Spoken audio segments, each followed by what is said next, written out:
Nchimbi, Makamu wa Rais wa Jamhuri ya Muungano wa Tanzania, Mheshimiwa Dr. Mwigulu Nchemba, Waziri Mkuu wa Jamhuri ya Muungano wa Tanzania, tambue uwepo wa mawaziri wakuu wastaafu, Mheshimiwa Mizengo Pinda na Mheshimiwa Kassim Majaliwa. Niliwaona wapo katikati hapa. Asante sana. Asante sana.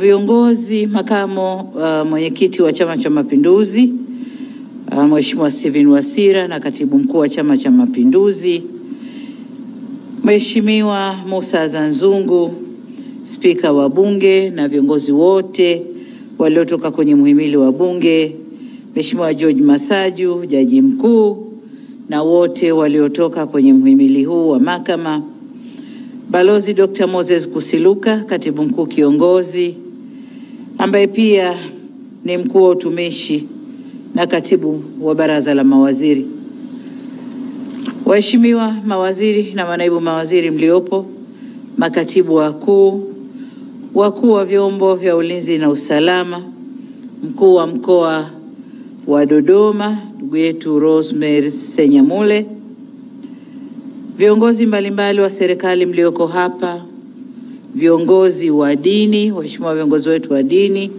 wanafamilia wa viongozi walioapishwa leo, ndugu zangu wanahabari mliopo nasi, wageni waalikwa, mabibi na mabwana, habari za mchana, kazi na utu. Ndugu zangu, kwanza ni shukrani kwa Mwenyezi Mungu tujalia leo kuweza kuweko hapa kwa kazi hii maalum tulioipanga. Tunamshukuru sana Mungu. Lakini la pili, kabla sijaendelea, ni shukuru sana wale wote waliofanya kazi nasi katika muhula wa kwanza wa awamu ya 6. Mawaziri wote waliofanya kazi nasi, tunawashukuru sana. Maendeleo tunayojidai nayo leo hapa ni mchango wao mkubwa sana, tumefanya nao mpaka tulipofika. Lakini kazi hizi ni kupishana. Kwa hiyo wamepishana, tuna timu mpya na kongwe imechanganyika ili tuende tukaendeleze mapambano ya maendeleo kwa wananchi. Ndugu zangu mawaziri na manaibu mawaziri mlio hapa leo, tuko hapa kuwashuhudia mkikubali kubeba majukumu. Tuko hapa kugawana majukumu. Mmeyapa na wizara zenu mbalimbali. Hayo ndio majukumu ambayo mmekubali kubeba, na ni imani yangu kwamba mmeyabeba kwa moyo mkubwa. Mmeyabeba kwa moyo kwamba tunakwenda kutumikia watu. Majukumu tuliopeana leo, dhamana tulizopeana leo, ni dhamana za kazi na si fahari. Kwamba na mimi ni waziri ikawa ndio fahari ulikotoka, unakokaa na kwengineko. Hapana. Tumebeba majukumu ya kwenda kuwatumikia wananchi. Kauli mbiu yetu, kazi na utu, tunasonga mbele. Na ule utu uanze na sisi wenyewe. Sisi wenyewe viongozi, mawaziri, manaibu mawaziri, ambao tunakwenda kuwasimamia wengine, utu uanze kwetu sisi. Nadhani mkiangalia neno utu lina maana pana sana. Kwa hiyo kwa maana yoyote ile, utu uanze na sisi, halafu tuoneshe utu kwa watu wetu, kujenga utu wao, kuheshimisha utu wao, utu wa Mtanzania. Hiyo ndio kazi yetu. Sasa kwa wale watakao beba uwaziri kama fahari, nimeapa leo na mimi nimeukwaa na watanijua huko mtaani, basi tunafuatana polepole.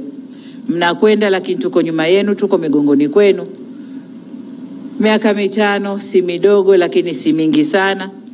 Kwa hiyo mimi sio ni shida kubadilisha, na mnanijua. Na kipindi fulani mlishanisema nabadilisha sana. Nikasema ndiyo, nabadilisha mpaka nipate yule ambaye atafanya kazi na mimi kwa moyo mkuu na kwa moyo mmoja. Kwa hiyo ndugu zangu mawaziri, kazi yetu hapa kuanzia leo ni kuwajibika kwa wananchi, ni kuwajibika kwa taifa hili, ni kuwajibika kwa nchi yetu Tanzania. Hiyo ndio kazi yetu. Bahati mbaya, mambo ambayo tumeahidi kwa wananchi au kwa taifa hili ni mengi mno. Kama nilivyosema kwenye hotuba yangu ya bunge juzi, ni mengi mno, lakini muda wa kuyatekeleza ni mchache sana, mchache mno. Kwa hiyo wale mlio hapa leo, aliye mzito akapunguze kilo kidogo. Tuna kazi ya kwenda mbio, na ni mbio hasa, sababu muda ni mchache, mambo ni mengi mno. Jengine changamoto inayotukabili ni rasilimali. Rasilimali zetu ni chache. Kama mnavyojua, mara nyingi tunategemea kupata kutoka nje, mikopo kutoka kwa taasisi mbalimbali za kimataifa, mabenki ya kimataifa, lakini yaliyotokea nchini kwetu yametutia doa kidogo. Kwa hiyo huenda yakatupunguzia sifa ya kupata hiyo mikopo kwa urahisi kama tulivyopata muhula wa kwanza wa awamu hii. Muhula wa kwanza wa awamu hii tulikuwa tunapata sana kwa sifa zetu, kwa msimamo wetu, kwa kazi tunapofanya. Lakini doa tulilojitia huenda likaturudisha nyuma. Kwa maana hiyo, tuna kazi ya kutafuta fedha humu ndani, kutumia rasilimali zetu alizotupa Mungu. Tutaangalia njia gani tutazitumia tupate fedha ili tukatekeleze miradi ile ambayo tunakwenda kutekeleza. Kubwa zaidi, awamu ya pili, muhula wa pili wa awamu ya 6, tutaanza kufanya miradi wenyewe, alafu mashirika yatatukuta njiani, tutakwenda nao. Hatutakaa kusubiri tunauza mradi, tunakwenda kubembeleza, mradi unakubaliwa, lakini nendeni karekebisheni hili, nendeni yule nenda kamkisi, usimnyukue, lakini yule sijui kamfanyeje. Mradi badala ya kupata approval kwa miezi 3-4, tunachukua mwaka mzima tunabembeleza mradi mmoja. Paka permission inatoka, no objection, maneno yenu wataalamu. Tuna miaka 2 tunamaliza kipindi chetu. Hatutasubiri hayo. Tutaanza kwa fedha ya ndani, alafu wale wakimaliza no objection zao watatuunga katikati. Tumeelewana? Na huo sio wajibu wa rais peke yake, ni wajibu wetu sote. Ni wajibu wetu sote. Makamu wa rais yuko pale anasikia, waziri mkuu yuko pale anasikia, spika wa bunge na wabunge nadhani wako hapa wanatusikia. Kwa hiyo huo ndio mwendo ambao tutakwenda nao. Tuliahidi kufanya mambo ndani ya siku 100 za kazi. Nadhani leo tuko kwenye siku ya 10 katika hizo 100. Kwa hiyo wale wote mlio hapa ambao ahadi za siku 100 zinagusa wizara zako, makatibu wakuu wenu hawajabadilika, wako pale wamejitayarisha, kaunganeni nao, mpiki hizo ahadi, tuziendeleze, tuzitekeleze kwa kasi kubwa. Siku 100 hamna kitu, tuanzeni sasa utekelezaji wa yale tulioahidi. Ndugu zangu, nimemwambia katibu mkuu kiongozi na natoa tangazo hapa kwamba tutakutana kesho kuanzia saa 4. Mawaziri wote na manaibu waziri mlio hapa, kesho saa 4 tutakuwa na kikao kazi. Tutakwenda kuyachambua yale yote ambayo tunapaswa kuyafanya kwa undani, kila mmoja ajue.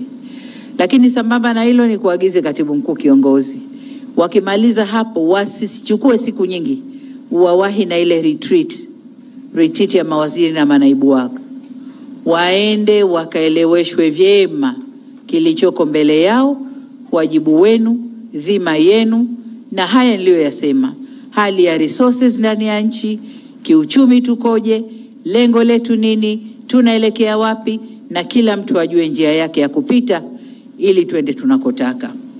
Sitaki tunaendelea mchakato uko mbioni, nataka impact.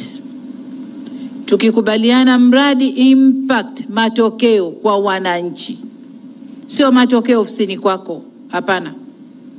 Tumefikia hapa, bado hapa, bado. Hapana, matokeo kwa wananchi kwa muda utakaokubaliana.